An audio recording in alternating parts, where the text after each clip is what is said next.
français. Alors je passe la parole à Tony Fogazzi de l'Université de Corse qui nous parlera des rituels funéraires et pratiques alimentaires en Corse. À toi. Merci. Bon, je voudrais d'abord remercier Madame Dunoyer et Monsieur Domaine de m'avoir accueilli pour ces conférences. Merci aussi à la mairie, la communauté du Val d'Aoste. Vous avez un très beau pays que je ne connaissais pas. Je suis content d'être ici. Donc je vais vous parler de l'alimentaire dans les rites funéraires en Corse. Alors j'ai essayé de... Je vais vous montrer quelques pistes. Je vais commencer par l'évolution des modes de sépulture en Corse. Mais ce qu'on peut dire, c'est que dès la naissance d'un enfant, il faut se protéger contre les forces de l'autre monde. Dès la naissance, il y a une lutte à travers les protections, les prières, des rituels. Il y a une lutte pour éviter de passer, comme on dit chez nous, d'akuland, c'est-à-dire dans l'autre monde, le monde des morts. Donc pour éviter de passer d'akuland, vous avez une série d'interdits, de choses qu'il faut faire. Je peux vous en donner quelques-uns. Il faut éviter de couper les ongles des nouveau-nés le soir. Il faut éviter certains endroits à midi, à minuit, ne pas se rendre dans les cimetières, ne pas traverser des fleuves à midi, à minuit. Au moment midi et minuit sont des zones limites, donc il faut éviter tout ce qui est limite aussi physique, c'est-à-dire les fleuves, les gués, les ponts, et également les crêtes, ce qui sépare les montagnes, les crêtes, qu'on va retrouver tout à l'heure, parce que c'est là qu'on aura aussi une bataille, entre guillemets, dont je vous parlerai. Alors, je vais aller rapidement quand même sur... Je vais commencer par l'évolution des modes de sépulture en Corse. Ou comme on l'a vu tout à l'heure, on va avoir en général l'inhumation avec des périodes peut-être de crémation ou d'incinération. Les modes de sépulture ont été divers. Ce qu'on retrouve en Corse, c'est qu'on a des endroits qu'on appelle des ori, ou norio. Ce sont des grottes naturelles qui ensuite ont été murées, qui ont donc été l'effet de réutilisation. Donc soit pour enterrer des gens, mais ensuite ça a été réutilisé par les bergers, puis pour y vivre, peut-être pour réenterrer encore. Donc vous voyez qu'il y a eu plusieurs strates successives, même au niveau symbolique. Je vais vous donner quelques exemples de... Alors ça, c'est pour illustrer ce qu'on a dit. Donc au niveau des protections, on doit toujours, il y a une bataille qui est engagée dès que l'enfant est né pour l'empêcher d'être touché par le mauvais sort. Donc là, c'est la pratique de l'otio en Corse, que vous connaissez sûrement en Italie sous le nom de malocchio. Ici, c'est le cas où la guérisseuse utilise des gouttes d'huile dans l'eau. Selon le dessin qui est formé, on va savoir si le mauvais sort est présent ou non. Le mauvais sort qu'il faudra enlever, qu'il faudra extraire. Alors, le squelette le plus ancien dans l'île a été trouvé dans un abri d'Araguinaceno. Il date de 7000 avant Jésus-Christ. C'est 7570. Je vais passer rapidement. Il était coloré d'ocre rouge, quelque chose qu'on retrouve un peu dans beaucoup de sociétés, je crois, jusqu'en Chine. Seule chose qu'on peut remarquer au niveau linguistique, c'est que lorsqu'on parle de quelqu'un qui est mort en Corse, on dit utintu, qui veut dire aussi teint. Il a été teint. Donc utintu fait peut-être référence à quelque chose de plus ancien, où les squelettes étaient peut-être teints d'ocre rouge. Il y a des vestiges d'incinération. Des archéologues en ont retrouvé, alors selon ce qu'ils disent, c'est soit accidentel, soit intentionnel. Alors dans l'historique des pratiques funéraires, j'ai fait un petit récapitulatif. En gros, sur ces pratiques, les cas de décharnement sont assez rares. Les crémations, elles sont intentionnelles, mais elles ont pu être accidentelles. Les espaces réservés aux morts sont parfois assez complexes, avec des entrées. Alors, évidemment, par la suite, il y aura réutilisation avec les menhirs ou les dolmens. Vous avez des sites où il y a des dépôts d'objets, des dépôts de restes phoniques aussi. Ce n'est pas indiqué ici, mais c'était des mandibules de porc retrouvées dans des sépultures préhistoriques. Donc, l'inhumation domine avec quand même temps en temps des crémations. Par contre, une particularité, c'est que dans les sépultures collectives en Corse, le nombre de personnes est limité par rapport, je dirais, aux autres pays voisins. Alors, je vais évidemment... Dans cette évolution, vous avez évidemment les sépultures collectives. Il y a un passage, un va-et-vient. Je vais quand même vous résumer. Il va y avoir un va-et-vient des enterrements dans des, on va dire, des parcelles privées, des chapelles privées. Ensuite, on essaie de se rapprocher de l'église. Les morts sont enterrés autour de l'église. Puis dans l'église, ensuite, il y a une interdite. Donc ils ressortent de l'église. On les réenterre en dehors de l'église, parce qu'il y a des interdits. Hein. Bon, vous voyez, ça, c'est un cimetière. Alors, ces inhumations dans les grottes, dans les aures, elles étaient collectives, et on retrouve ça, je vais vous donner quelques exemples. Alors ça, c'est un des plus beaux de Corse, qui est l'Orio de Cannes, et qui est une grotte naturelle murée. Un Orio Portivetio. Alors ça, si je ne suis pas trompé, ça c'est en Sardaigne, je pense que vous connaissez. C'est les Domus de Janas en Sardaigne. Je vais le rajouter au milieu pour... Alors, il y a une structure assez particulière qui s'appelle l'arca. Encore, je ne sais pas si ça existe en Italie. C'est un ossuaire collectif, une fosse collective. Donc, je vais vous montrer quelques... En fait, l'arc a été... les morts étaient enterrés dans la parcelle devant l'église, et puis dans l'église, c'était ça, en face de... non pas là de l'autel, mais d'un sein sur le côté de l'autel. Vous avez une entrée et les morts étaient enterrés dedans. Hein. Là, dans certaines églises, ça a seulement été bouché par des planches. Ça existe toujours actuellement. Il y a eu un interdit, bon, au niveau interdit de l'église d'abord, hein, ensuite. Puis, on a pu trouver des arcs qui étaient en dehors. Là, vous avez un schéma qui a été fait par quelqu'un qu'on a pu retrouver en dehors de ce qui constituait quasiment un bâtiment. Dans certains cas, d'ailleurs, quelqu'un disait qu'il y avait eu une arc collective en forme de bateau. Donc, voilà la coupe d'une arc qui a été retrouvée. Ensuite, donc je vais passer rapidement sur ça, parce que je voudrais arriver à l'alimentaire assez rapidement. Il se trouve qu'on passe un peu du privé au public. Il y a une volonté peut-être aussi de resserrer le groupe familial, donc d'enterrer les morts sur un terrain privé, mais toujours dans la même famille. Ça existe toujours actuellement lorsqu'il y a des morts. Il y a le cimetière hein, dans mon village, mais aussi des chapelles privées. Et c'est telle famille qui ont ces chapelles privées. Donc vous voyez que c'est assez divers. Voilà, ça c'est une chapelle privée qui a à 200 mètres de l'église du village. Hein. Vous voyez des tombes aussi bien dans la chapelle qu'autour. Là, c'est au bord de la route. Et on peut trouver des tombes en plein maquis dans la forêt, qui, évidemment, ça se fait à des siècles différents.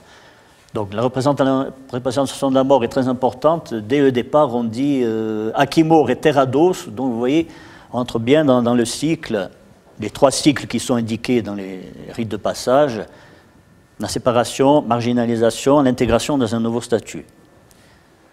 Bon, pourquoi? Parce qu'il faut éviter le contact avec les morts, et lorsqu'ils reviennent, il ne faut surtout pas les inquiéter, quoi. Il ne faut pas... Non, donc on va passer quand même sur ces... le religieux, petit à petit, s'est implanté. Hein, le christianisme a recouvert le païen ou l'a récupéré quand il n'a pas pu l'interdire. Mais vous retrouvez quand même les croix, donc, qui sont des limites qui vont être autour du village, hein, à des points bien précis, où ensuite ce sont des saints qui vont porter le nom du lieu. Là, vous retrouvez ça sur une maison, une vieille maison qui n'a jamais été finie, qui est dans mon village, où il y avait des symboles quand même assez intéressants. Alors cette circulation, si vous voulez, entre monde des vivants et monde des morts, elle est codifiée. On dit que peu avant la Toussaint en Corse, il y a normalement une averse qui s'appelle la burrasca di morte. Il y a une pluie, et il faut qu'elle ait lieu, sinon c'est pas tellement bon, c'est pas bon signe. On l'appelle la burrasca di morte. Il faut... Voilà. Cette circulation est codifiée, c'est un exemple un peu précis, mais si on rencontre un être de l'autre monde, dans les témoignages qui est dit, il faut le frapper, lui donner des coups en nombre impair. Pourquoi? Parce que si c'est en nombre pair, ça engendre la répétition, ça peut provoquer d'autres morts. Alors vous allez à la même chose lorsqu'on rencontre un matzir, mais j'expliquerai ce que c'est le matzir. Il dit redob yami, ça veut dire redouble les coups que tu as donnés. Alors c'est des choses que l'on retrouve même si les gens ont perdu le sens. Lorsque pour la Toussaint, les gens vont au cimetière, ils déposent des bougies, il faut les déposer en nombre impair. Il ne faut pas en mettre 2, il faut en mettre 3. Chacun le sait, tout le monde le fait toujours, ça, parce qu'il faut éviter le dédoublement. Donc je vais passer sur beaucoup de choses. Donc tout est limite, même l'entrée de la maison, hein, au Moutale. D'ailleurs le nom lui-même est intéressant. Au Moutale, c'est le perron, juste avant l'entrée de la maison. Il y a des choses, il y a des interdits, des choses à ne pas faire. Hazar pagazandrine, c'est le serpent qui reste souvent à côté de la maison, il ne faut pas le tuer. Parce qu'il représente sans doute un ancêtre, la communauté ancestrale. On ne le tue pas. Ensuite, il y a le moment du deuil. À ce moment-là, il y a quand même des rituels assez précis où vous avez les fenêtres qui sont ouvertes d'un coup pour annoncer le deuil. Alors, c'est peut-être pas dans la période contemporaine, mais je parle d'une période sur les 60 ou 80 dernières années. On doit ouvrir les fenêtres d'un coup, laisser les portes ouvertes en cas de veillée funèbre, mais c'est quelque chose peut-être que vous connaissez vous aussi. Hein. Donc je passe.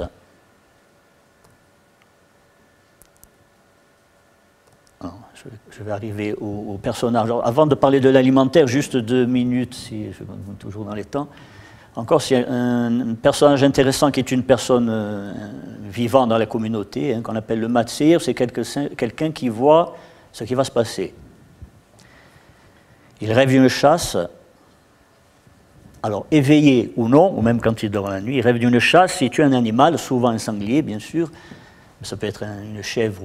Lorsqu'il le retourne, il aperçoit, c'est plus le visage d'un animal, c'est le visage d'une personne de sa communauté ou d'un proche auquel il va arriver quelque chose dans les 8 jours. Il va mourir ou il va avoir un accident. Et c'est un personnage très important, hein, un personnage un peu emblématique de la société. Alors on a retenu, les gens ont retenu surtout son côté maléfique, on va dire, en disant, il y a eu même, le mot même est devenu un peu péjoratif, matzir. Mais en fait, il peut aussi empêcher la personne de mourir. Dans les rêves, en fait, il fait retourner le cercueil, il empêche de pénétrer dans l'église, hein, où il fait faire demi-tour. Donc là, il a un côté bénéfique, il empêche la personne de mourir. D'ailleurs, c'est très intéressant parce que, alors là, c'est une représentation assez récente qui a été faite du personnage Matzir, qu'on représente avec une amatz, qui est la masse, un bois. Et de l'autre côté, au Talaïl, parce que tous les ans, à une certaine date qui est le 31 juillet, la nuit du 31 juillet au 1er août, les Matsirs sont censés, de chaque vallée, sont censés se battre au sommet des montagnes. L'enjeu, c'est la mortalité dans une vallée ou dans l'autre. Ceux qui gagnent auront moins de mortalité dans leur vallée. Alors c'est une bataille imaginaire, mais elle est très présente. Moi, je l'ai retrouvée, elle était présente dans toute la Corse, à un point qu'il y a des toponymes. Il y a un endroit qui s'appelle Boca Battaglia, où, ça ne laisse pas de doute, hein, Boca Battaglia. Tous ces noms, ou ce sont des noms en rapport avec la bataille, ou ce sont des endroits où on ne peut pas sortir. C'est des endroits fermés. C'est Cataré, le Misiché, c'est un des endroits où on ne peut pas sortir. Et dans ma région, le lieu de la bataille des Matsirs de mon village contre ceux de l'autre village s'appelle Agataraz. À Boca Agataraz, Agataraz c'est la trappe. Donc au niveau symbolique, ça fait penser évidemment à un passage. Hein. On passe sans doute d'un monde à l'autre. Donc cette bataille est très importante. C'est sûr, on en parle de moins en moins. Mais comment on savait? Alors il y avait des feux qui étaient allumés devant chaque quartier. Et en même temps, il pouvait y avoir aussi des gens qui tapaient sur des ustensiles en bois, etc. Il y avait une manifestation le même soir. Comment on savait si un camp avait gagné ou l'autre avait gagné? Alors, c'est une vieille qui m'a donné ces témoignages. Elle me disait, on se mettait le matin, je me mettais à la fenêtre et si je regardais le brouillard. Si le brouillard montait, on avait perdu. Si le brouillard descendait, on avait gagné. C'est dans le sens, donc, interprétation des signes. Donc, je vais passer à l'alimentaire. Donc, il est attesté que, dans un témoignage, dans 2 villages, Bougounia et Basté, les gars, on portait des aliments sur les tombes des morts le soir de l'enterrement. Alors, ça a persisté quand même. Il y a des pratiques alimentaires, toujours dans le cadre des rites funéraires, hein, qu'on appelle en Corse maniari ou mandieri, mangiare. Hein.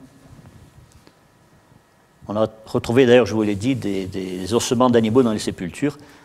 Alors, voilà des exemples. Dans les villageois, on mettait de la nourriture sur les tombes. Il y a également les processions nocturnes. Alors, ce sont des processions, évidemment, on est encore dans l'imaginaire, c'est des visions qu'on voit. Lorsqu'on voyait passer ces processions, c'était pas trop bon signe, quelque chose allait se passer après. Hein. On les appelle les morti, mortoladi, on les appelle aussi l'incamijati.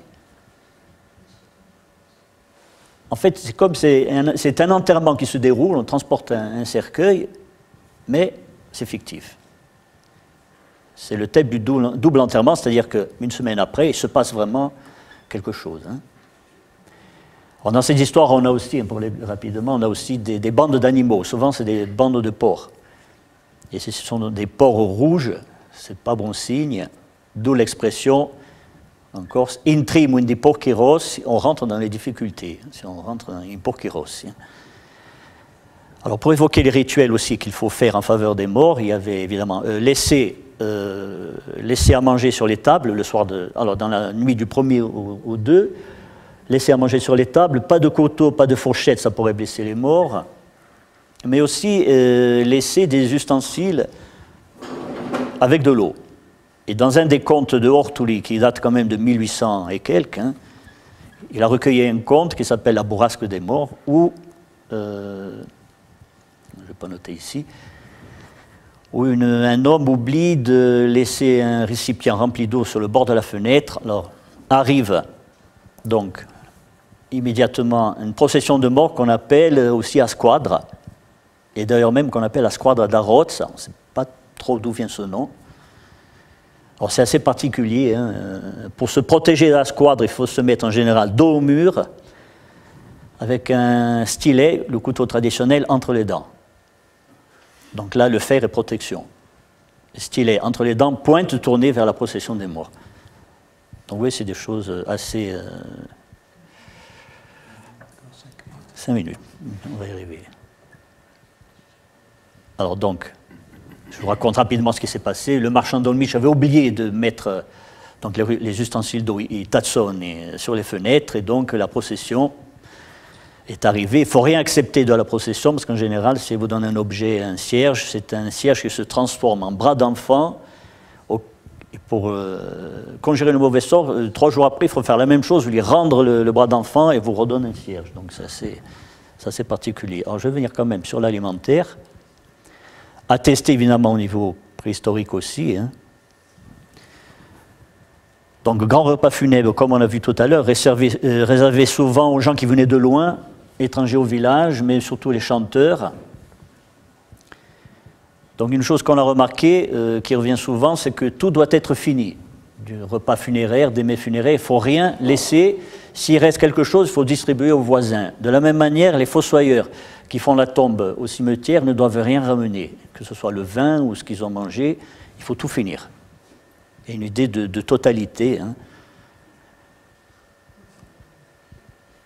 Donc on l'appelle ou pranzo, ou maniari, ou tacon, ou pignato, c'est un repas important. Ce qui revient, c'est charcuterie, pâtes, ragoût, bouillon, fromage, avec spécificité, l'estomac des chèvres ou entre des jottes, des interdits sur les desserts et les fruits, évidemment du vin, café ou de vie.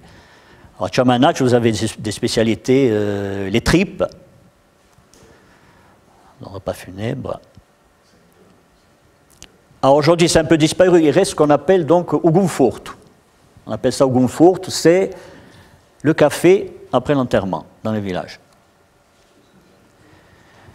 Je Je vais juste donner un élément important.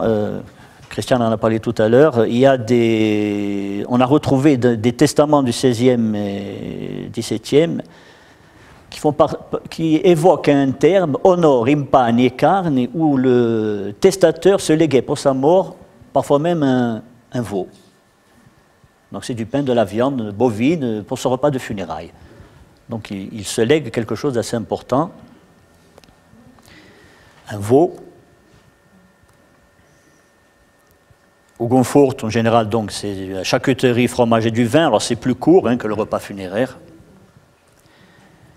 Là, vous avez la tripe à pienne.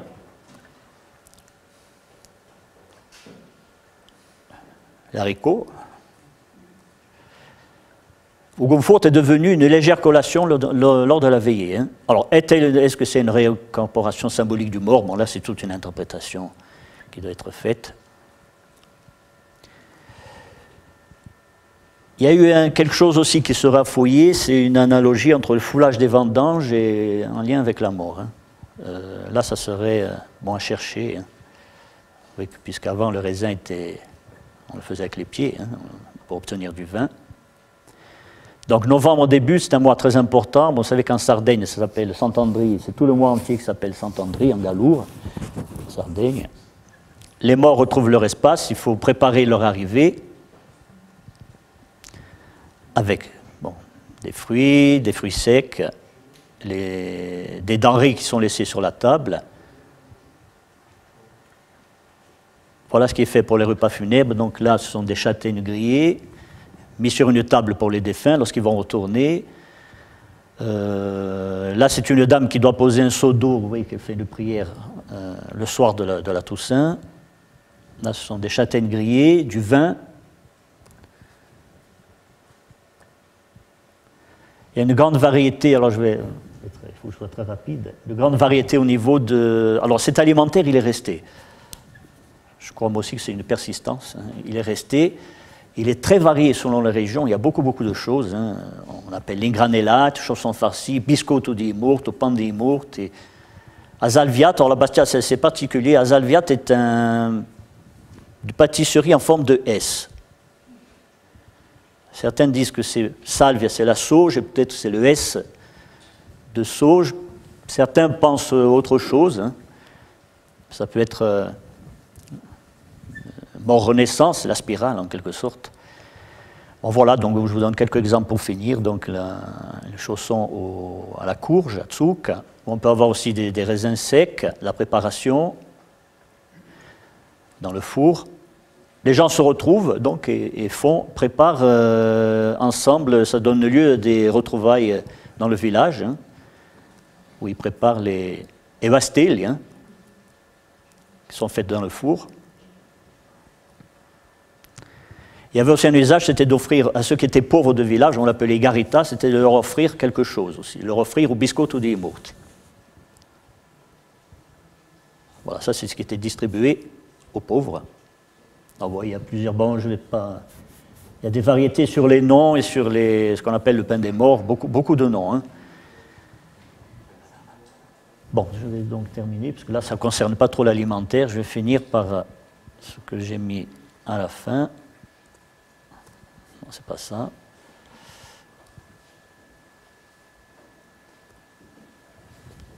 Alors, à l'heure actuelle, les rites funéraires, évidemment, évoluent, se simplifient, sont plus discrets. On parle toujours de la mort, de l'enterrement. Ce qu'on remarque quand même qui revient souvent, c'est que le Corse, même s'il est à l'extérieur, il reste toujours attaché surtout à sa terre. Il veut revenir mourir dans l'île. Ça, c'est une constante depuis des siècles. Ils veulent revenir. Dernière demeure, il faut qu'elle soit en Corse. Donc ce lien est très important. Il permet le retour à la terre-mère. Et donc aujourd'hui, la communauté on est au XXIe siècle, doit se garder, elle a gardé quand même cette conception de la mort. Elle doit faire le choix de l'intégrer dans le circuit vital, de ne pas la désocialiser. Et donc c'est bien de se retrouver toujours sur le terme de confort, ce café après l'enterrement, sous peine, j'ai dit, de devenir une société mortifère. Voilà, bon, vi ringrazio. Je voulais, si possible, quelques précisions par rapport à ces combats imaginaires sur les montagnes. Et puis j'ai une deuxième question, je les pose tout de suite. C'est comment on peut aborder le discours sur une enquête sur les pratiques funéraires en Corse? Est-ce que le discours est facile ou on rencontre des difficultés?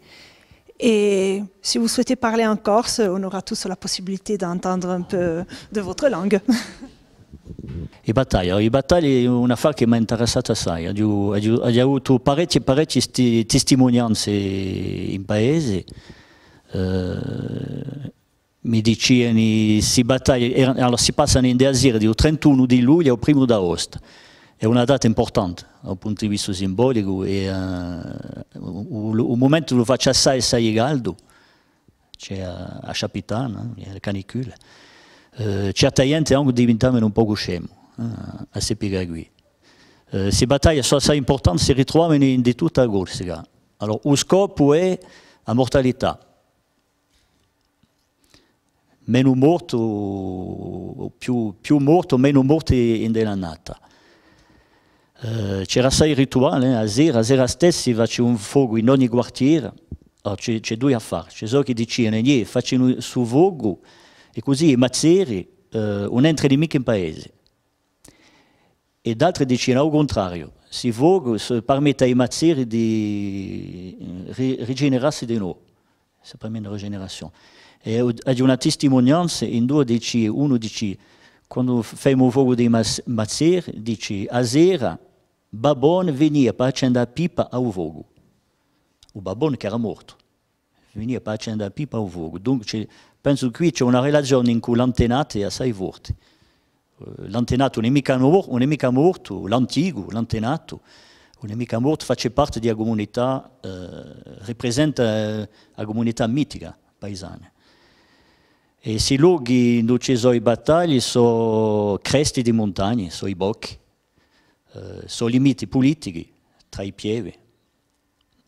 È abbastanza importante, come è una battaglia che la gente se ne ricorda poco, io ho cercato appena.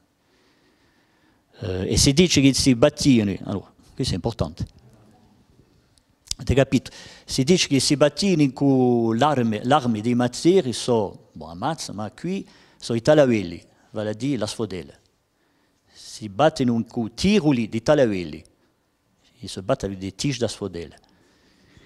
In certi luoghi sono ossi, sono schinchi, si battono con i schinchi dei morti.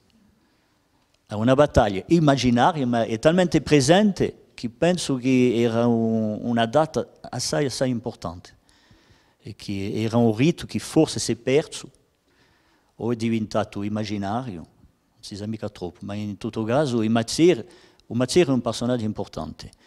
Si dice che ci sono squadre di Mazzeri, ci sono i Mazzeri di una pieve, una valle, e ci sono i Mazzeri di un'altra valle. È un affare. Il caso di un mazziere interessante. C'è un cercatore che non era mica un scientifico, ma ha fatto assai ricerca in un mazziere, si chiamava Rocco Multedo, e ha dato ha fatto la parola mazzerismo in un genere di sciamanismo. Ha preso la stessa parola, ha fatto mazzerismo. Perché Edo, penso un po' come Edo, che un mazziere è una forma di sciamanismo. Non si chiama mica sciamanismo, si chiama mica sciamano, non è mica un vestito in cui, ma penso che è una forma di sciamanismo. Penso. Allora, dopo per andare, come va, si inchiesti. La seconda questione, come va oggi si inchiesta nelle pratiche alimentari, allora ne ha fatto un po', la gente, assai la gente ne parla di tempi passati.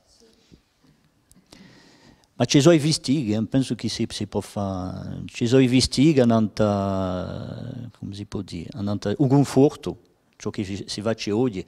Ci sono gli interdetti che sono interessanti.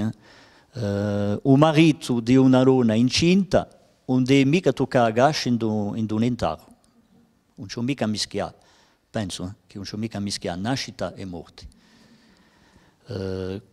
Quando si ha un intaro, in particolare al Camposanto, dopo il Camposanto non c'è a piantare in denimo. c'ho voltaggi da zogase, non c'ho mica piantato. Se volete un cerchio, non c'ho mica rompa sul cerchio. Penso, o ego così. Ci sono l'interdette ci danno l'insegnamento a questa visione della morte che racconta qua, veramente importante. Che è sempre importante perché in Corsica, bon, ci sarebbe da dire, no? Non c'è morte violente, non c'è mala morte. So, ciò che vorrei rimarcare se voi andate in Corsica, ma forse in altro di noi, sono i grocci, i fiori, perché sia avuto un accidente di vettura, di macchina. Al luogo stesso c'è un simbolo che, perché l'anima se ne è partita a questo luogo qui, dunque, vabbè, penso, se avete questioni. Oui. Prima ha fatto riferimento agli incamischiati. Hanno per caso qualcosa a che fare con le persone nate con la camicia? Perché nella tradizione alpina le persone nate con la camicia sono delle persone che da morte possono ritornare sotto forma di spirito tra i viventi. E allora non sapevo se l'assonanza...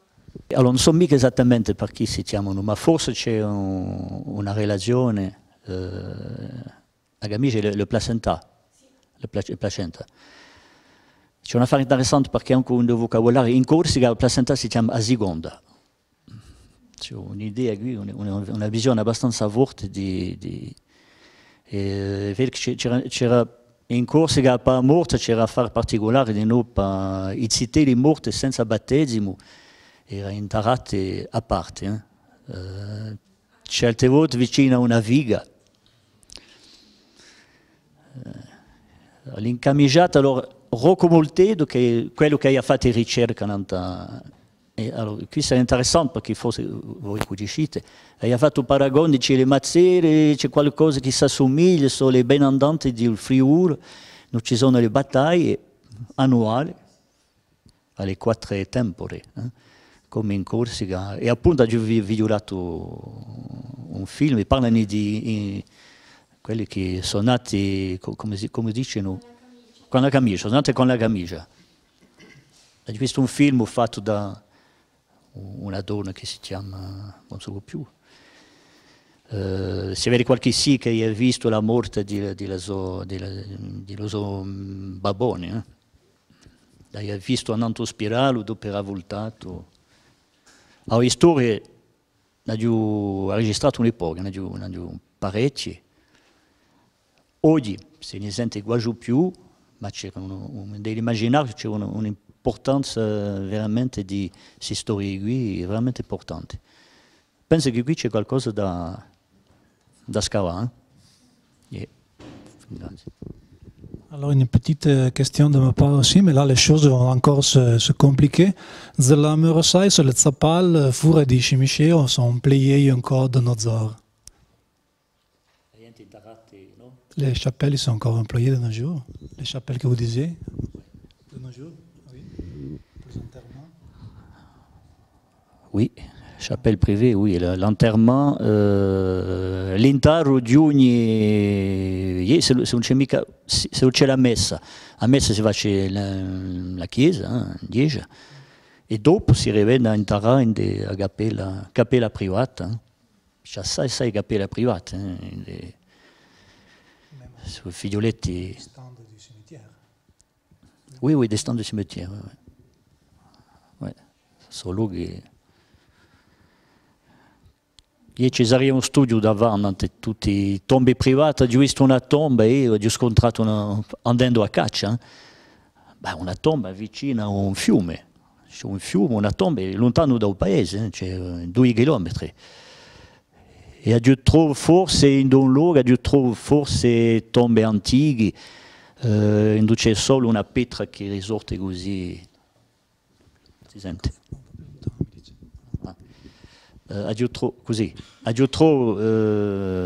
Penso che ci sono i tombi più antichi, c'è solo la pietra, una piccola pietra e la forma della persona.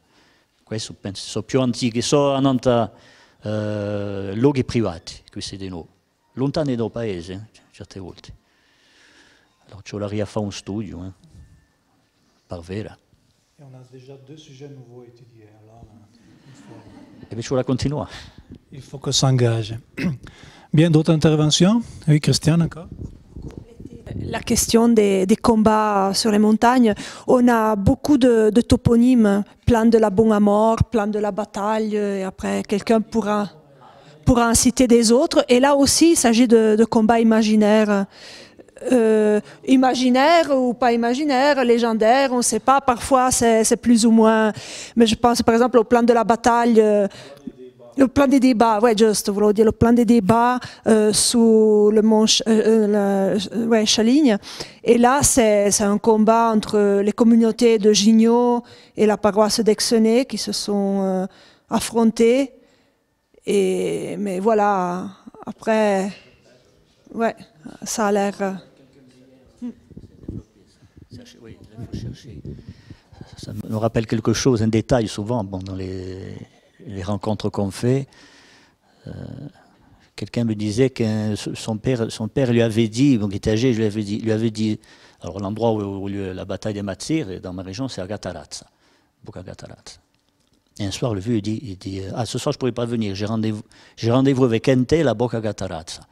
L'autre se demandait pourquoi il disait ça, mais bon, on n'a pas eu la réponse. Alors, est-ce qu'il devait faire ça? Est-ce que c'était imaginaire ou...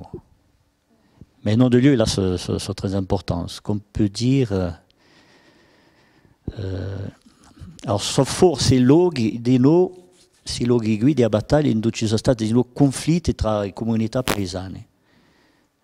Pensalo, in un'altra regione, mica la mia, sul luogo dove ci sono le battaglie di Matsir è un luogo che non apparteneva né a una comunità né a un'altra.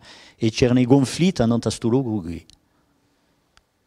Dunque, di noi a fare forse di conflitti politici tra le comunità, l'appartenenza di un luogo, della parcella. Ouais. D'autres encore? Oui, on peut continuer. Bon, alors merci.